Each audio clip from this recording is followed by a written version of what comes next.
Okay, Ro, let's see if it's too windy.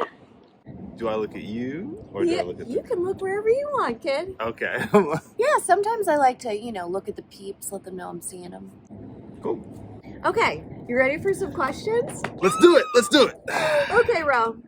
So Ro is a fantastic actor. We try. Yeah. We've been on this journey together for a while. Yeah. In the sense that we both are each other's readers for auditions. For like every audition. For every audition. Because talent you are over here. the most talented actresses. This is what actors do. We just support each other, You need it, by the way. You need it. We do You need a tribe. But recently, you got a very exciting opportunity. Yes. We were so pumped for it. Yes. And you were going to go to Nigeria. Yes. And then things kind of fell apart. Yes. Not because of anything you did, but just, sometimes it happens. Production loses money. Yep. Goes non-union. Yep.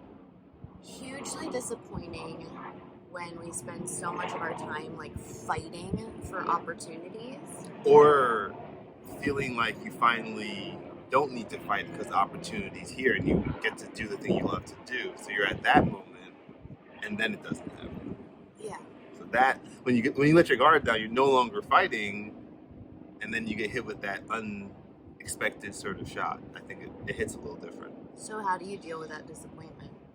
I think you go back to, why you do it in the first place, why you love doing it. I think if that's creating, which it is for me, you think of ways to be creative. You think of, what I could be doing as far as readings, or I'm starting to write a little bit, which you know of, and just finding ways to really engage that muscle outside of waiting for the next opportunity. I think creating the next opportunity is how I'm choosing to deal with it.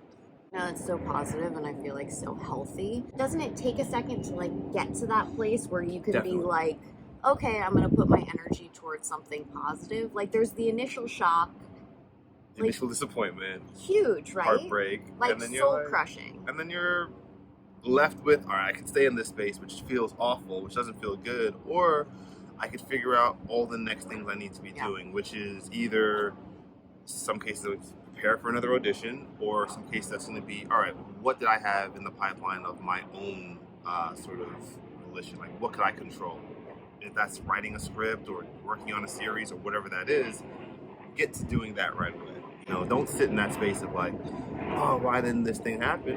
It wasn't the time for that thing to happen. And, I personally believe things happen on their time, and we've talked about that a lot. And, when you have that sort of faith and that sort of belief, it's all right, this wasn't it for whatever reason. I can't control why it wasn't. Yeah. But, this is New York City, if we can, have a dream and make it here, we can literally make it anywhere. So I go back to that sort of belief and say, all right, well, what is my next dream for myself and what I want to do? This one right here. No, it's so positive and it's so healthy, because I think I feel that initial disappointment and I cry and I feel all those terrible things. But I do think as we get older and you've had enough disappointment, you start to realize it has nothing to do with you or me or anything else. There's a million other things that come and get in the way, and we can't control that, like you're saying. So let's focus on the things that we can control. Yeah. Disappointment, I think, is a part of the journey, right? Yeah. And dealing with disappointment becomes something that you do, because if you're auditioning because a role wasn't offered to you, meaning you may not get this role, so you audition for the next role. You may not get that role, so you audition for the next role. So disappointment is a part of the craft, right? Yeah. It can be perceived as separate, but to create any sort of longevity, to really do this thing for a long period of time, you have to be okay with hearing no, and figuring out what your next steps are once you do hear no.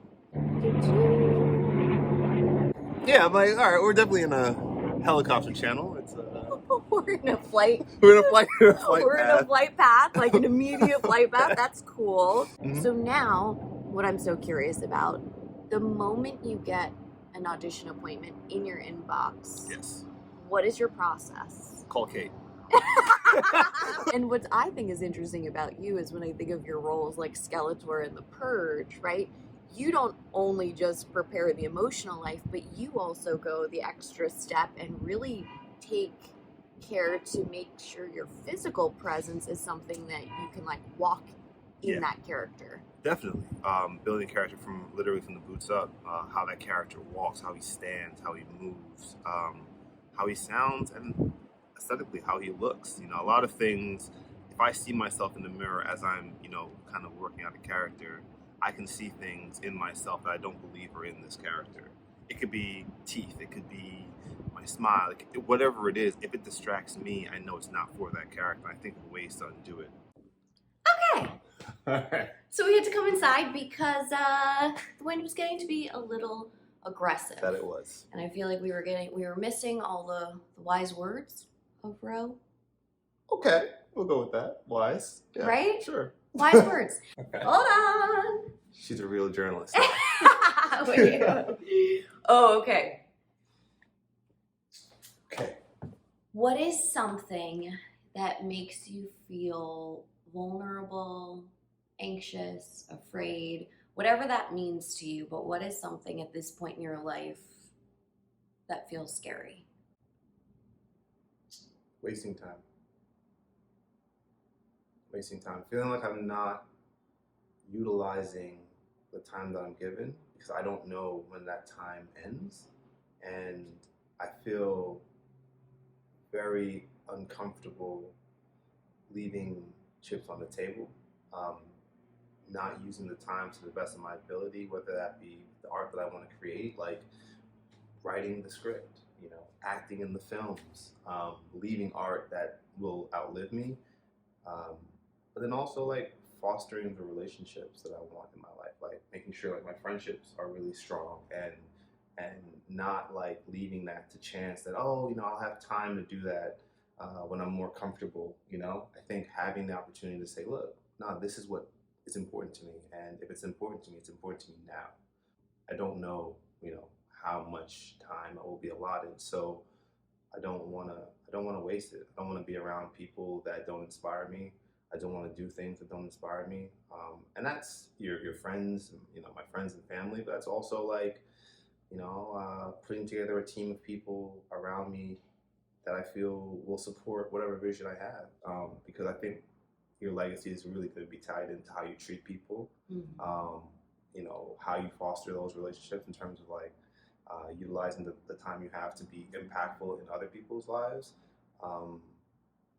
And yeah, and taking it from there. I always go back to that Jackie Robinson quote where he's talking about like, that's a lot of vacuum right there. That like, is an ancient vacuum. That is one that has lived in this building probably for the last 50 years. Aggressive. Sounds good. It's all you know? Okay. Wait, go back to the Jackie Robinson quote because it's something that I just, you know, I remember being younger and seeing it, and just stuck with me. And it was basically, life is unimportant except the impact it has on other lives. And I would always just hold on to that. Yeah, you know, I really say it again. Life is unimportant except the impact it has on other lives. Right? Oh, See, it makes me emotional. That's like really it's such true. a. It's true. It's like, what type of life do you want to leave, right? Or live? And I think, you know, like really when you're tapped into like living and like purpose, a lot of it is like you're planting seeds, you know, for these trees to grow in the future for shade that you'll never enjoy. Like you'll never sit under those trees, but you're planting them thinking of the people who will experience that shade. Bro, I can't, like, I'm like, this is the perfect way to end it on that note, because if we all lived our life a little more like that, I think we would feel more fulfilled. Hope so. That's why I keep you around, you know? You're such a good, positive We gotta energy. have something to offer. Yeah. And Bro has a whole package of it. Not to mention that he's like, what, 6'4"? Yeah, well, it depends on the audition. Sometimes we're 6'. Oh, yeah. Sometimes we're 6'2". 6'2", Sometimes we're 6'3.5". If we're playing like a football player, we're like, we're 6'6". Yeah. I don't know. I guess this is the accurate height is 6'4". Yeah. You heard it here first, folks. 6'4". Woo! Signing off here, folks. That's Bless right. to you. Woo!